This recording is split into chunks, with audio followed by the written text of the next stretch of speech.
Good afternoon, everyone, and welcome to the virtual 2021 Evidence-Based Policing Conference.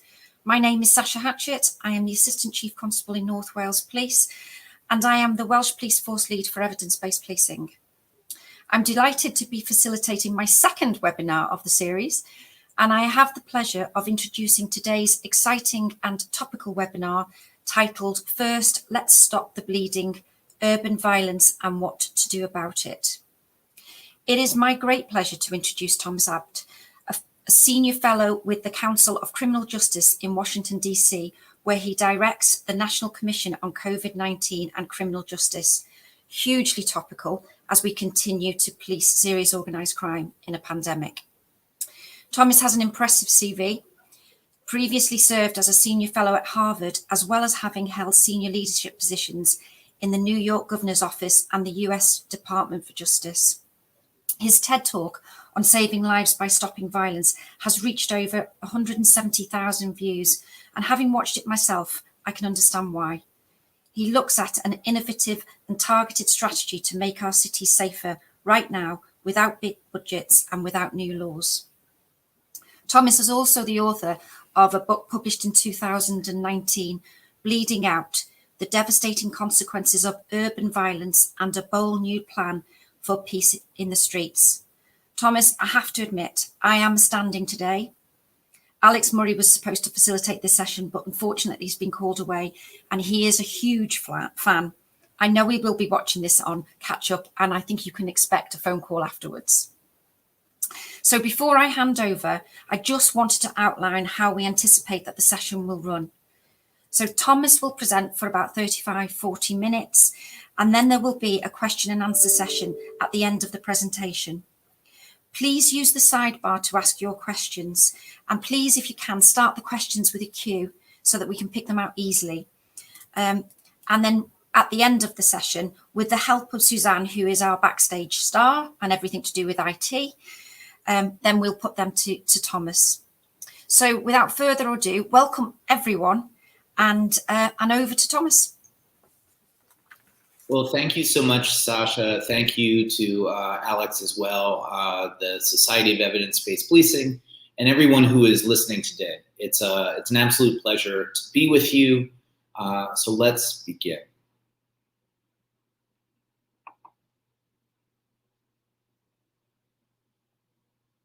All right, hopefully you can see my screen. I want to start out with a metaphor that I use in my TED Talk and is actually at the beginning of the book as well. And that's the metaphor of an emergency room. And as I say in the book and in the talk, we should try to imagine ourselves as surgeons, working late at night on a weekend in an emergency room in a big city that suffers from high rates of violent crime. And imagine that a young man is wheeled into your emergency room and he's suffering from a gunshot wound. And he's losing a lot of blood quickly. Now, you examine the wound and you see that action is needed. And so the question is, what do you do? Or maybe more importantly, what do you do first? The young man, his clothes seem somewhat ragged. He likely suffered a long series of deprivations. He may be homeless, jobless. He may lack an education. So perhaps that's the right place to start. Perhaps you should think about securing housing, tutoring, or some other services for this young man. On the other hand, the young man's been involved in some sort of conflict. He may be potentially dangerous. So maybe the first thing you do is restrain him or call security or even call the police. I think most of us listening to this seminar today wouldn't do any of those things. Instead, we would do the only thing that made common and moral sense. First, we would stop the bleeding, because unless we stop the bleeding, the young man would die. And really, that is the larger argument that I'm trying to make in Bleeding Out, in my TED Talk and to you today, which is that we need to treat urban violence like a gunshot wound. We need to stop the bleeding. And so I'm going to proceed in this talk the way I have in the book, which is really addressing the issue of urban violence through the 4 stages that you would see commonly in an emergency room. We'll begin with triage, proceed to diagnosis, continue to treatment, and ultimately end with prognosis. So first, let's talk about triage. And triage is either on the battlefield or in the hospital, sort of the art and the science of putting first things first, of using scarce resources to save the most lives possible. So I want to talk about why we should prioritize urban violence. And apologies, much of my data is focused on the United States, but I can say that urban violence, context to context, city to city, country to country, looks quite similar. And so much of these observations hopefully will resonate wherever you are in the world. But focusing on the United States, which is where the book is centered, there were over 16,000 homicides in 2019, and I'll talk about 2020 last year towards the end of the talk. And every homicide is enormously costly. The leading estimates range from $10 to $19 million in total social costs, and that's the cost of the criminal justice system, the medical system, and every other cost, many of them intangible or indirect. And so that includes the costs of suppressed property values, increased insurance premiums, and other things associated, not just with the direct cost of fear and violence, but the indirect cost of all the fear and avoidance triggered by such violence. Now, most non-conflict homicides outside conflict zones, are associated with urban violence. That's in both in the United States and around the globe. And urban violence is, the term is an imperfect one, but it's really to describe the everyday lethal or potentially lethal violence that happens on the streets of our cities. Some call it in the US gun violence, gang violence, community violence. There's street violence and other terms. And really urban violence is the intersection of all of those things. Each of those terms describes a different aspect of it.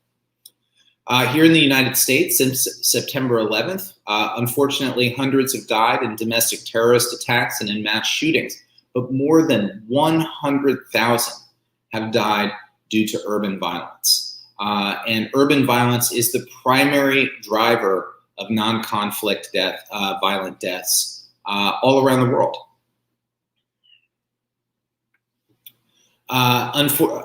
Unfortunately, we do not bear this burden equally when it comes to urban violence. Homicide disproportionately impacts the poor and powerless in societies. In the United States here, Black men account for less than 7% of the US population, but more than half of all gun homicide victims.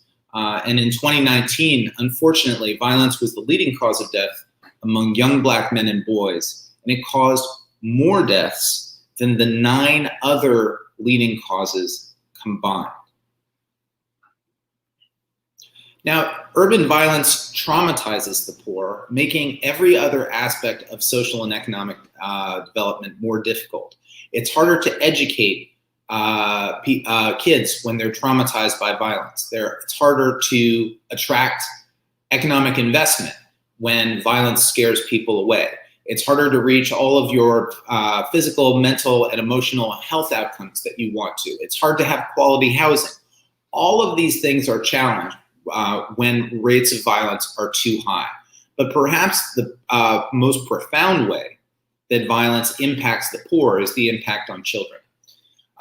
We know from some pioneering studies here in the United States that all things being equal, children tend to perform better when they have less exposure to violence. And that's even controlling for income, poverty rates, other factors in terms of opportunity. If children are not exposed to violence either as victims or as witnesses, even when poor, they tend to do much better in terms of life outcomes. And in fact, Pat Sharkey, following up on this evidence, demonstrated that, that converging evidence shows that exposure to violence may be the most important way that poor children are impacted negatively in terms of poverty. And that basically exposure to violence may be the key factor that traps these children, unfortunately, in poverty.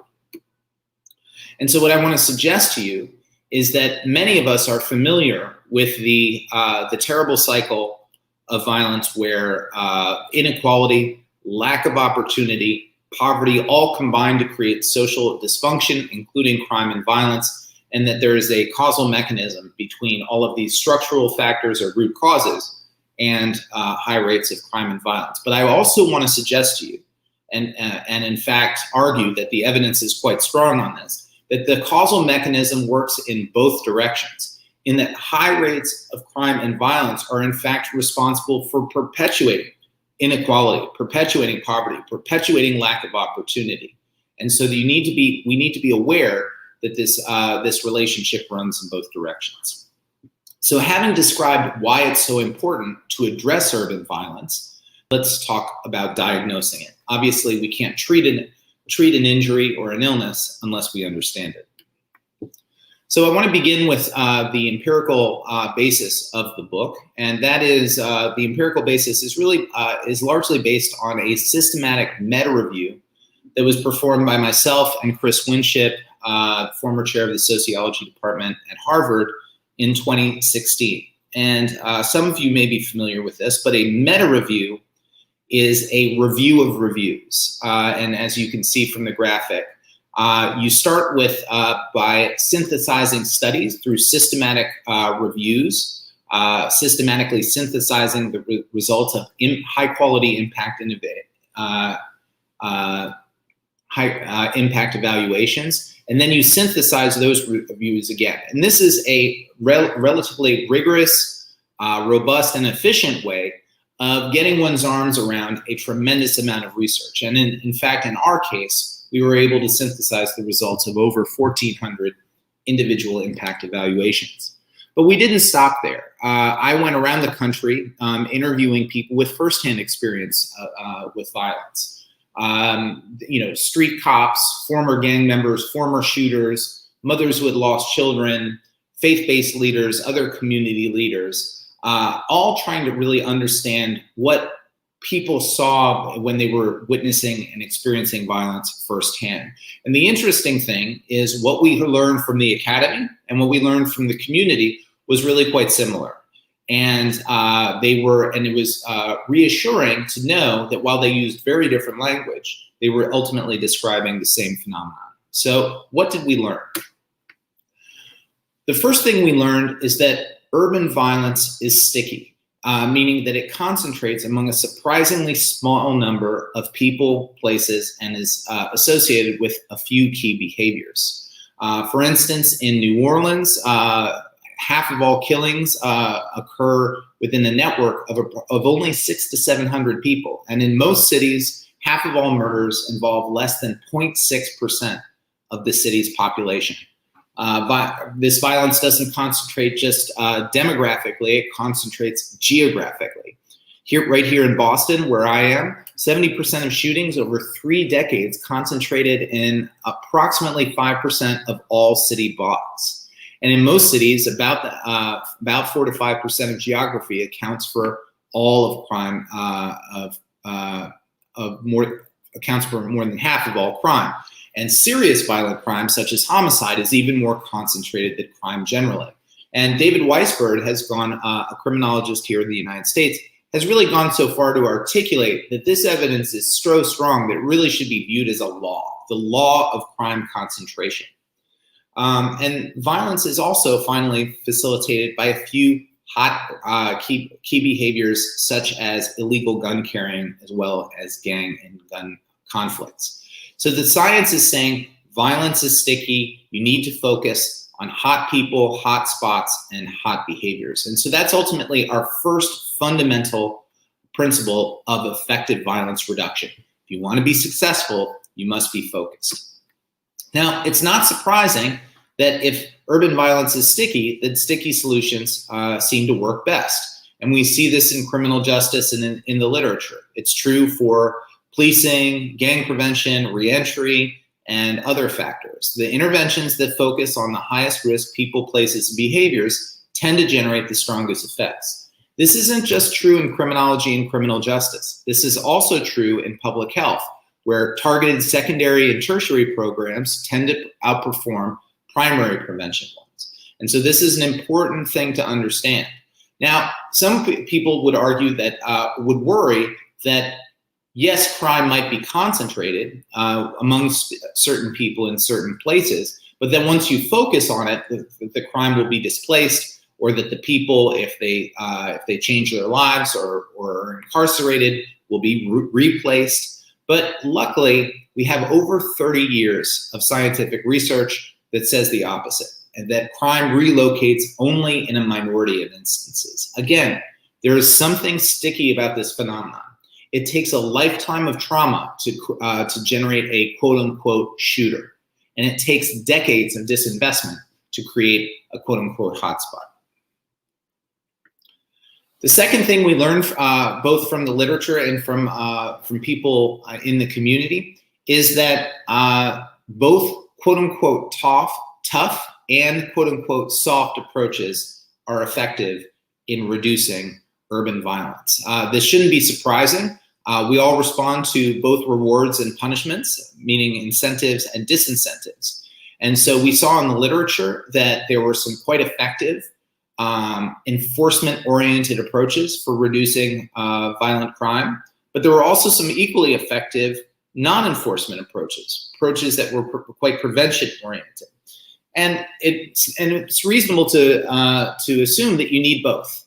You need prevention to divert future offenders, and you need punishment to deter or remove current offenders. And so we need to combine the immediacy of both of these things with the sustainability, the immediacy of punishment with the sustainability of prevention. And in fact, to my knowledge, no American city has successfully used either one approach or the other. We've never successfully arrested our way out of violence, but we also haven't successfully just programmed our way out of violence. And my experience with cities internationally is quite similar. The third fundamental is that urban violence is closely connected to legitimacy. Less perceived fairness in policing and in criminal justice more generally leads to more violence. Now, how does that happen? There's a body of evidence around the concept of procedural justice that shows that lack of trust and confidence results in less compliance and more violence. If people don't believe that the process by which they are policed is fair, they don't respect that process and they don't comply with it.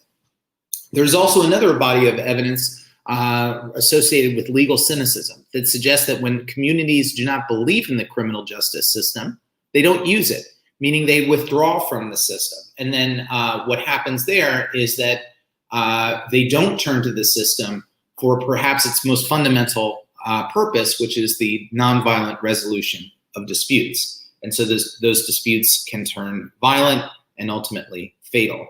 It's important to understand, based on the work of Justice Tankibi and others, that legitimacy is not simply a matter of fairness. It's not simply enough to be non-corrupt and non-brutal. You must also achieve the basic ends of the criminal justice system and policing, which is to keep people safe. So a system cannot be legitimate if it is simply fair. It has to be both fair and effective. And here in the United States, when you survey people who reside in dangerous areas, they have a double set of complaints. They complain that they are arrested too much, that they are prosecuted and incarcerated too much, and they believe deeply that they're being treated unfairly. But at the same time, they are deeply frustrated that the police are not doing more to protect them from the most serious forms of crime, such as shootings and killings. We'll discuss this a bit more later. So having diagnosed urban violence, let's proceed to treatment. And I'm going to focus here on some law enforcement strategies because we're in a law enforcement context and many of you are likely in law enforcement yourself. But I want to stress here that there are many non-law enforcement strategies that need to complement the law enforcement strategies as well. So what you need to do, and so if violence is concentrated among a small set of people, places, and behaviors, then you're going to need some people-based strategies, some place-based strategies, and some behavior-based strategies, all working at the same time to reduce violence. So what do people-based strategies in this area, the most successful ones, have in common? Crudely speaking, they all follow these 5 steps that I've shown here. First, they identify those who are most at risk for violence, the individuals and groups who are most at risk, and then they engage them directly. Once engaged, they stabilize these individuals by meeting their immediate needs, often associated with safety and security. Once they've stabilized them, they treat various forms of unhealthy thinking and unsafe behavior, often generated by trauma. Many quote unquote, many people at the highest risk for violence would be characterized as hypervigilant. Based on all of the trauma that they've experienced, they are hypervigilant, meaning they are quick to see threats, they are quick to respond to them, often in an instant. And so we have to work on treating that hypervigilance. If you don't treat that hypervigilance, what we see is that most people will fail out of attempts to provide opportunities. And so you have to stabilize people and treat them before you can offer opportunities. And so once treated, and once this unhealthy thinking and unsafe behavior is addressed, then we can offer educational and employment opportunities.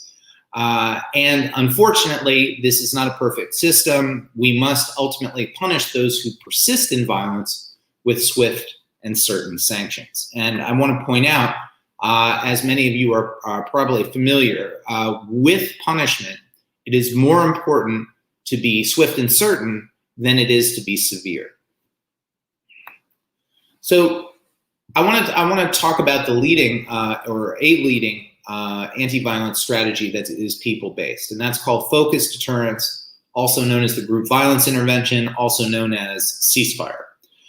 There was a systematic review that was performed in 2018. It was actually an updated review of a previous review, and it identified 24 tests in total. None of these were randomized controlled trials, but they were all relatively rigorous quasi-experiments. Using the vote counting method, we know that 19 of the 24 successfully reduced crime.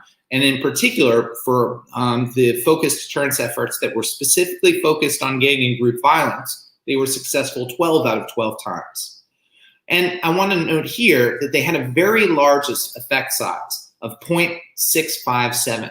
That is a very large effect size that's rarely seen in the criminal justice field. And that translates to reductions in shootings of killings of 40%, 50%, 60%, large, significant, and substantively significant declines. And why is focused deterrence successful? Well, it's because it's aligned with the anti-violence fundamentals that I've articulated already: focus, balance, and fairness. Focused deterrence focuses, as its name suggests, on the highest risk individuals and groups. It then engages those individuals not just with policing, but also with community members and with service providers. And it presents these individuals with a choice. If you continue with your violence, we will bring you to justice. But if you stop engaging in violence, we will work with you. We will offer you services, assistance, and other forms of support. So it's balanced in that way. It's offering services and support, but also promising accountability. And then the fact that it's presenting these individuals and groups with a choice means that it's likely to be perceived as fair. Also, the fact that it's not just a police-led effort also means that it's likely to be perceived, and that people are being warned in advance about what this partnership will do. All of these things lead to these efforts being perceived as fair and legitimate. So let's talk about place-based approaches. Here we need to use evidence and community-informed strategies that are focused, balanced, and fair to take the following 3 steps in micro-locations known as hotspots. And I just want to point out, we're not talking about large parts of the city. We're not talking about neighborhoods. We're talking about micro-locations, a specific housing project, a specific liquor store, a specific nightclub on a specific night. It's that level of concreteness and specificity. So what do you do in these micro-locations or hotspots? You need to institute problem-oriented policing in these locations. And I'll talk more about that in a moment. You need to direct law enforcement attention to these locations, but it can't just be law enforcement. You have to follow up with community-based, with investment and placemaking. And then you need to supplement both your policing and placemaking efforts with community building. And I don't mean community building in a sort of kumbaya, broader, let's all get along sense. What I mean is you need to have a micro community that can work together to address this concrete problem of violence. So that means not trying to reconcile all community members with all members of law enforcement. It means creating a micro community of a set of key residents in and around this micro location, a set of key officers from that key precinct or district, and a few key business leaders and others, all who can perform a micro community to work on this important issue. So let's talk about how this is done in terms of policing. There's been a number of systematic reviews in this area, and Braga performed a recent systematic review on hotspots policing with 78 tests, 10 of which were randomized controlled trials. And here we see that most of these strategies had a small but meaningful positive effect. And I want to note here the modest effect size of 0.132. What that means is that we can have a great deal of confidence that hotspots policing is effective in reducing crime. Unfortunately, we also know that it's not incredibly effective. It's only modestly effective. This is suggesting that if you implement hotspots policing, you will likely see small or moderate declines in violence, not the same effect sizes that we saw in focused deterrence. In another major strategy, problem-oriented policing, has been similarly proven effective, but with similarly small effect sizes. And so what I want to suggest here is that you can't be satisfied with the average hotspots or problem-oriented policing strategy. And so my suggestion here is that we need to combine these strategies. It's not enough to put cops on dots. And in fact, what we've seen in the United States is that some forms of hotspots policing, when we enact zero tolerance approaches, can actually be counterproductive. And everybody is familiar with the history of New York City with stop and frisk, that similar mistakes have been made elsewhere in the country. So when we are policing these high crime locations, it's not enough simply to be in the right place. We also have to improve our effectiveness by increasing our focus, by using good intelligence and data, our balance, understanding that we can't simply use aggressive stops and searches to deter crime, and fairness. Even when you are dealing with the highest risk places and the highest risk and the highest risk people, you must be fair and respectful. And in fact, this is something that's not often well understood, but the criminal community, the community of these individuals at the highest risk for violence, it matters what they think about law enforcement, because ultimately some of these individuals are going to be held accountable by the law and removed from society. But you need some of these people to voluntarily desist from criminal and violent behavior. That won't happen if they don't believe that the system is fair and will give them a fair opportunity to change. We also need to use behavior-based approaches. And here in the United States, there are many broad-based efforts and discussions about how to remove guns and gangs and drugs from society. But unfortunately, when we're dealing specifically with urban violence, those broad-based efforts have not been successful for the most part. So I want to talk about a different way of looking at this. To enhance the effectiveness of these strategies, you have to reframe knives and guns and gangs and these other things, not as objects, but as behaviors, so that you can link them to this people and place-based analysis. So don't think of knives and guns. Think of illegal knife and gun carrying, the behavior. Don't think of gangs, but think of gang banging. Don't think of drugs, but instead of violent drug dealing. And then you can tie all these things to the highest risk people and places. So your goal then is not to focus on these things generally, but among the highest risk people and places, we have to eliminate knife and gun carrying, we have to eliminate group conflict, and we have to eliminate drug conflict.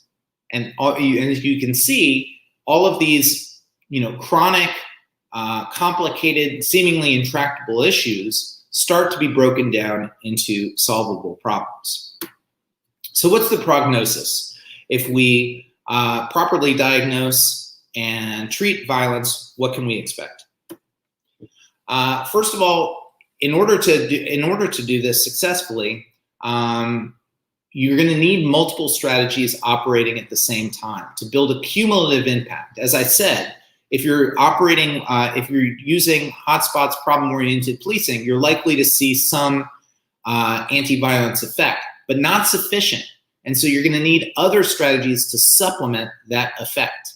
So you need to identify, implement, and coordinate a portfolio of strategies that, taken together, are focused, balanced, and fair.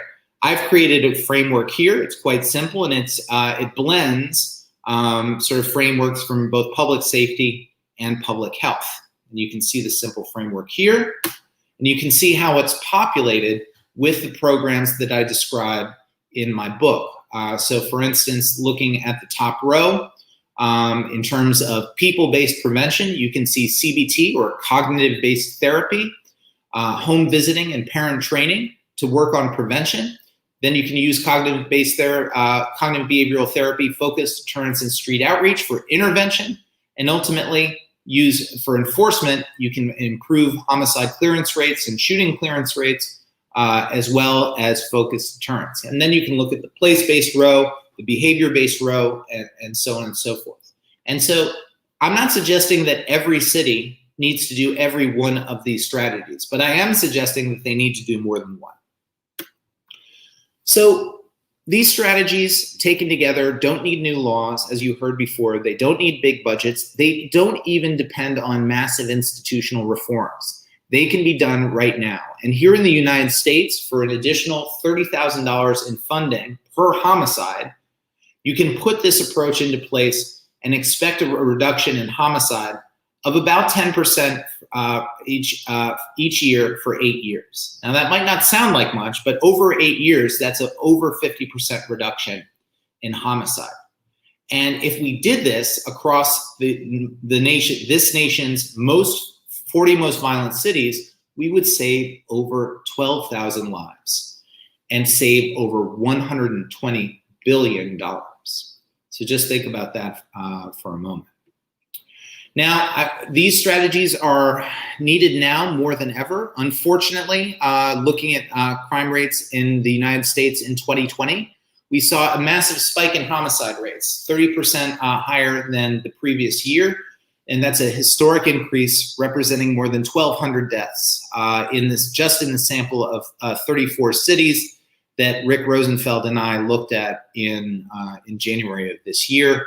I'm a senior fellow at the Council on Criminal Justice, and the director of the National Commission on COVID-19 and Crime. And through that effort, the commission effort, we've commissioned a number of studies in this area. I urge you to look at them. These increases in homicide and violence are deeply troubling, but we should be mindful that absolute rates of violence are still well below their historical highs that they were in the early 90s. Now, property and drug crime rates did the opposite. They actually plunged dramatically, with the exception of motor vehicle theft in 2020.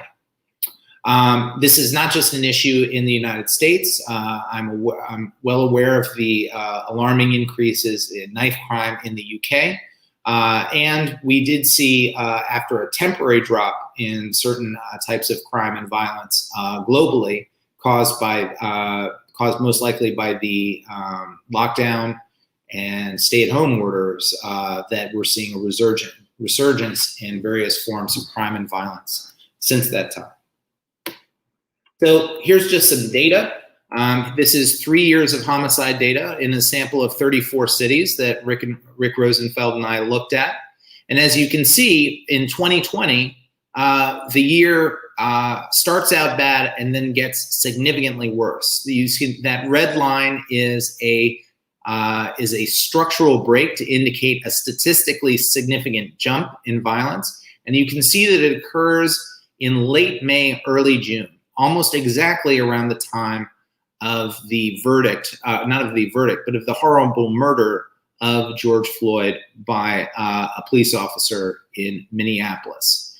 And then crime spikes during the summer and then declines significantly, but remains above the 3-year averages. And this is, we believe this will likely be, when the final numbers are in, the largest single year increase in homicide ever recorded since we've had modern crime statistics for about the last 50 years. It wasn't just one city. As you can see here, in our sample of 34 cities, there's only 4 or 5 in which they did not experience some form of increase in homicide. And what that tells you is that what's happening in the United States is not a localized issue, it's a national issue. So what do we believe happened?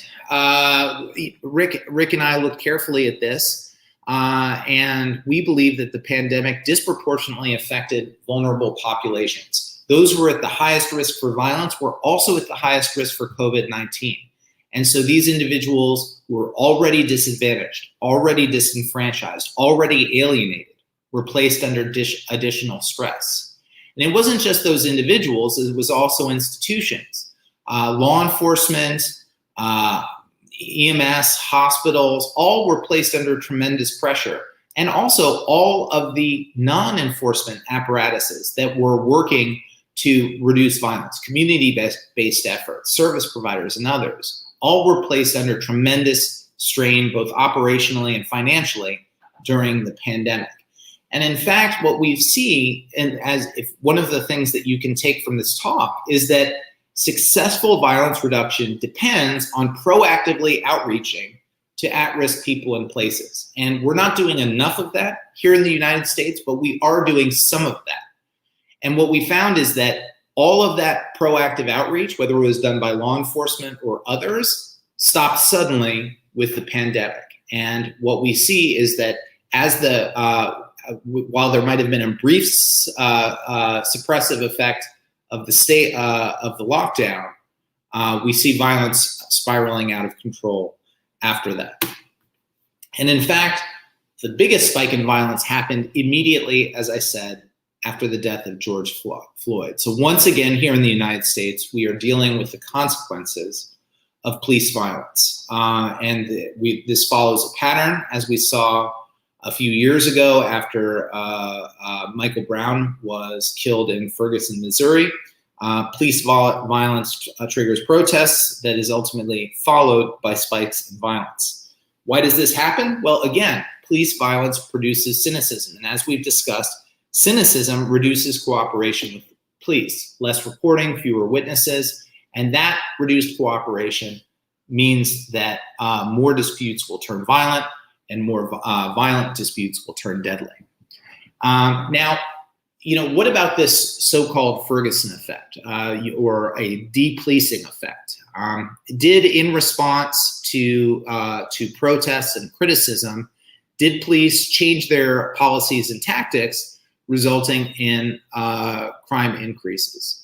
There is strong evidence that in certain cities, post-Ferguson, like Baltimore, Chicago, and St. Louis, where there were local incidents triggering this, there was a change in police behavior. Police conducted less discretionary law enforcement activity that was closely followed by increases in violence. We see some evidence of a similar effect post-Floyd. And so so I think it's fair to say that it appears likely that abrupt, unplanned pullbacks in police activity will lead to increased violence. But I want to make an important caveat here. That doesn't tell us that more policing is necessarily better policing. And in fact, most of what we know is that the type of policing matters more than the amount of policing, generally speaking. So the fact that this de-policing effect is an actual phenomenon does not mean that we should simply respond to these issues with more police and more aggressive policing. What it means is that when you suddenly, without warning, change your tactics and don't have an alternative in place, that you will see violence rise. But this broader content conversation about police legitimacy, about the right amount of policing and the right type of policing is important and should continue. We know that unwarranted police force, and especially deadly force, it increases violence and simultaneously cripples law enforcement's ability to respond. So what can we do about it? What does the evidence say? Procedural justice policies that train police in procedural justice principles are quite promising, but we still need more evidence. De-escalation training, which I think we're learning a lot from our colleagues in the UK and elsewhere, is very promising, but needs more study. Body-worn cameras are not consistently producing their intended effects. This has been well studied by Cynthia Lum and others, although I think a lot of the implementation matters significantly in this area. And a very popular form of training here in the United States, implicit bias training, has little if no evidence supporting it whatsoever. Where I work, the Council on Criminal Justice has established a separate task force on policing. I urge you to visit the website for the task force on policing. There are some excellent products in this area that are looking at the evidence, but then synthesizing that evidence with a lot of the best thinking of practitioners and others. So what are my takeaways here for this audience? And I'm assuming that this audience is mostly law enforcement. So my first takeaway is you need to stay focused. You need to focus on the worst crimes committed by the most dangerous people in the most dangerous places. Put first things first. So that's the first principle. The second principle is you should not go it alone. You need help. You need service providers, community members, researchers, and others working in partnership with you. You alone are not the solution to crime and violence. You are an important piece of the puzzle, but you need to have partners working alongside you. You must also be trusted. Without legitimacy, you will not make sustained progress on crime and violence. As the protest chant goes, no justice, no peace. Like doctors, law enforcement should strive to first do no harm. We need to make unlawful excessive force a thing of the past, and we need to limit our most aggressive law enforcement measures only to the most serious offenses. One of the things that we're seeing here in the United States again and again with these controversial and unwarranted uses of force is that they're often triggered by surprisingly minor offenses. And so we need to look carefully at that issue. And lastly, we need to police protest properly. Ed McGuire is an excellent resource in this area, and he argues that in order to police protest properly, we need to educate ourselves about the protest protesters and their goals. We need to facilitate their lawful exercise of their free speech rights. We need to communicate proactively with them, and we need to differentiate peaceful protesters from violent protesters and not treat them all the same way. Those are my takeaways. That's my time. I hope you enjoyed the presentation, and I look forward to your questions.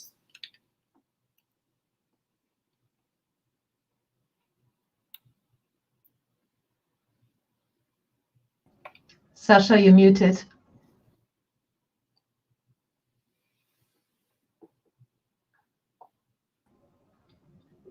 Sasha, you're muted. Doesn't that always happen on Teams? Thank you very much, Tom, for that absolutely critical piece of work. That is really great to hear from you. We only have to look at our TV screens, I think, on a daily basis to see some of the challenges that we have in terms of policing in a COVID environment. And it's really good that you've included that in your presentation here today and your findings around that.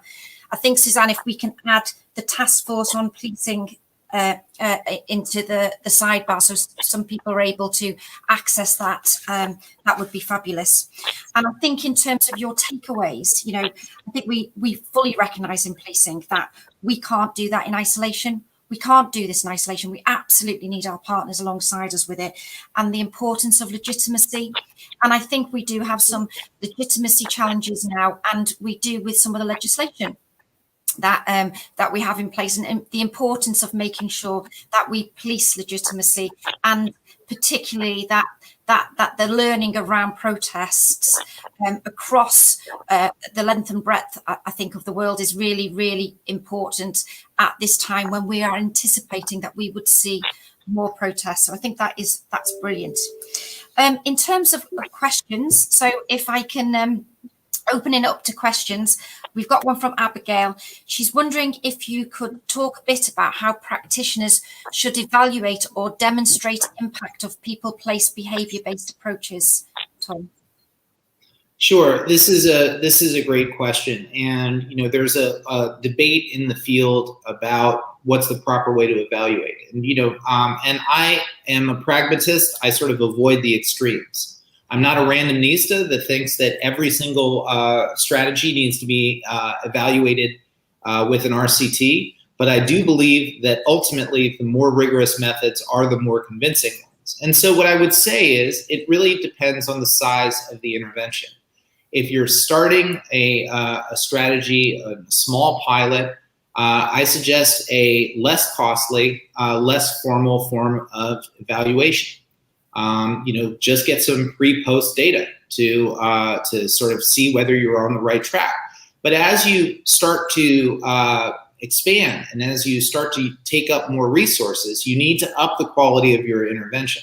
And so ultimately, you're going to need a more rigorous form of evaluation, and you're going to need an evaluation that creates causal evidence, an evidence that creates an if-then relationship between your intervention and the outcome.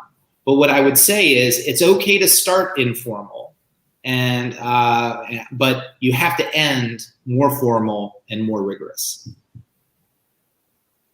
Okay. So Jose says, I believe there's a training issue related to those cases of misuse of force.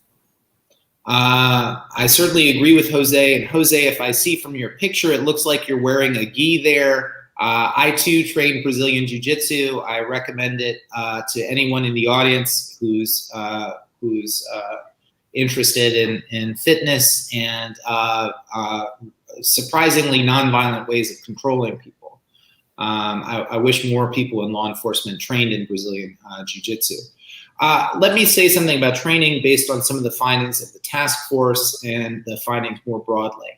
I think we really misunderstand the fundamental purpose of training. Training is not an end in of itself. It's a means to an end. And so I believe that trainings that are unaccompanied by fundamental changes in policy are generally ineffective. And so It's one thing to train people in de-escalation tactics or procedural justice or all other types of important strategies. But if the command structure, if the policy manual, if the patrol guidance has not changed to say you must do these things, then that training is going to have a temporary effect at best. Ultimately, the organization has to change its policies and procedures and then train around that. Otherwise, training is just training. Okay. I like the point, Thomas, that you made when you were doing your TED Talks around bridging the gap between research and practice. How do we get to speak the same language? How do we make that easy to do? Well, I think that someone has to put in the hard work of translating rigorous research findings into plain English. It doesn't have to be the same person who created those findings, but there has to be a translation process. And so I believe that, if you want any piece of research to be well read and well understood by the field, you need to translate it into a plain English summary that's short and accessible. And so we need people who understand the research, but also understand the field to be providing a translation or ambassador function. And, that's one of the things I love about the Society of Evidence-Based Policing, is many of you out there are performing precisely this function. And so it's not enough, as the question suggests, to simply produce this evidence. This evidence then needs to be communicated carefully to the field.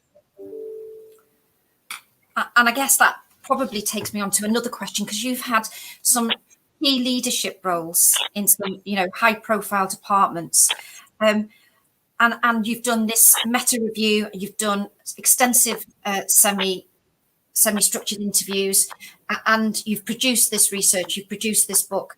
I guess it's the so what. So is this being translated into policy, or how are you seeing it translated into policy?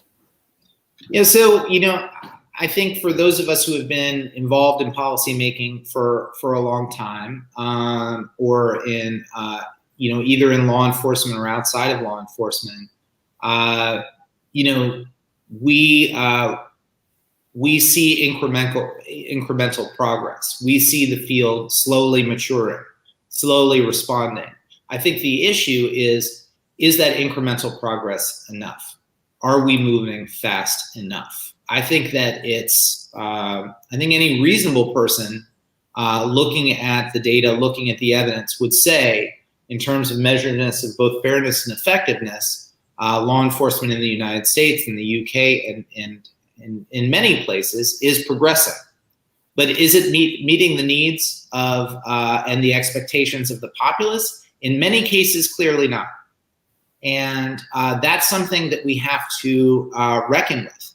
And ultimately, we do not create, I'm a former prosecutor, former member of law enforcement. We do not set the expectations for what we do. We are public servants. And so we have to meet the expectations of the public.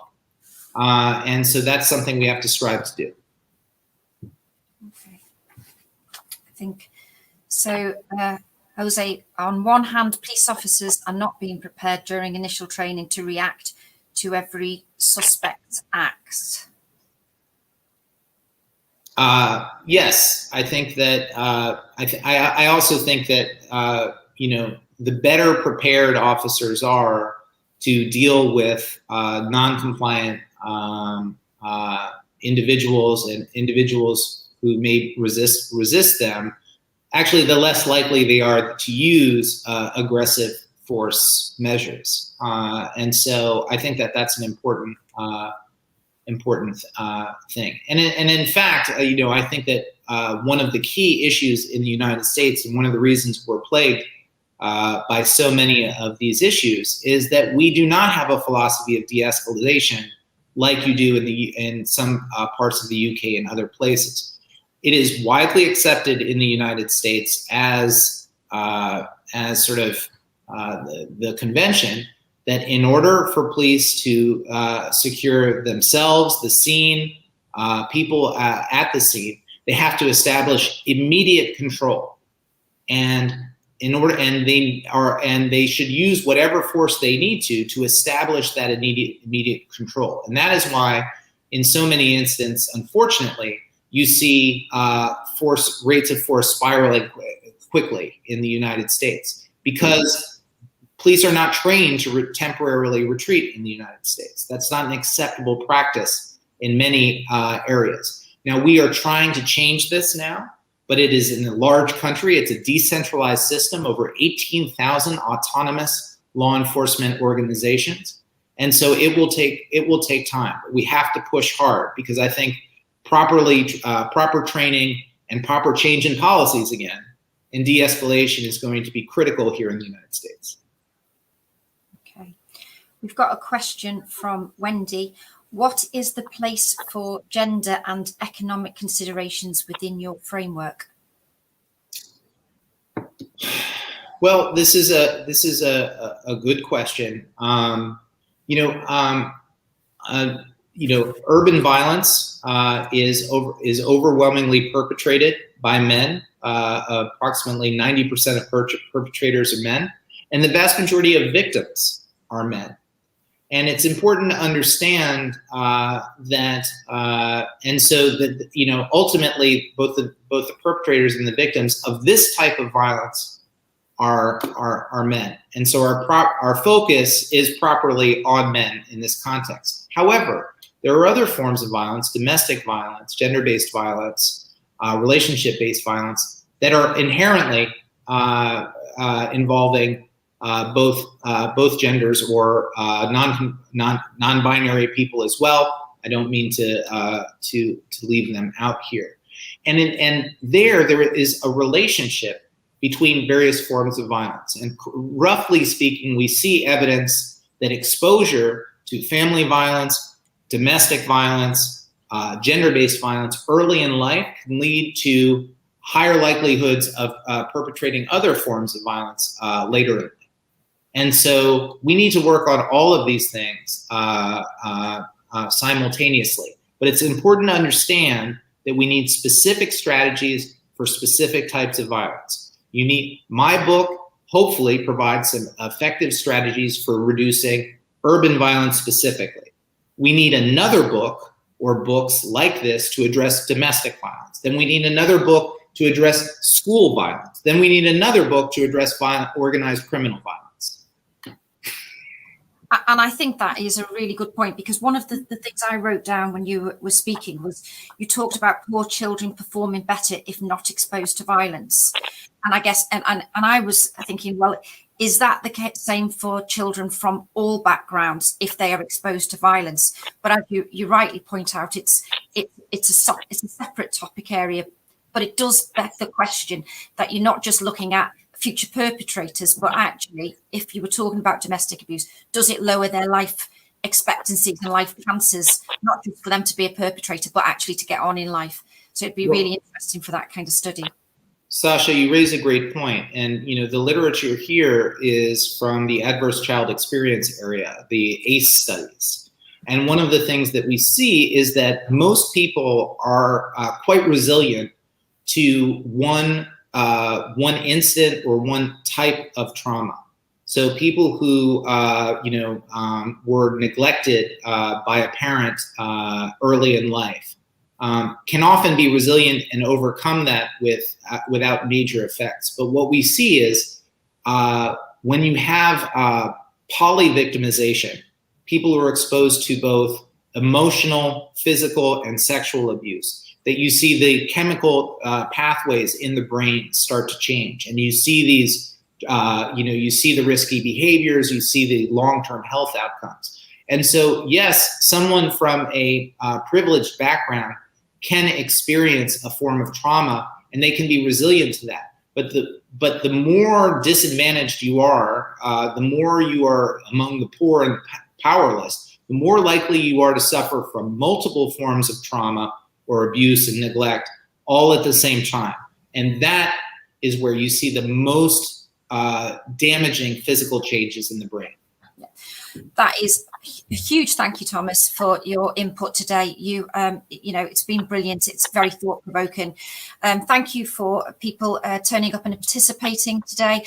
Can I just remind people that we've got another 4 seminars within the series to look forward to. So I hope to see you out there. As I say, thank you to everyone, and please enjoy the rest of your afternoon. I hope it's certainly put questions in all of your minds. Thank you. Thank you.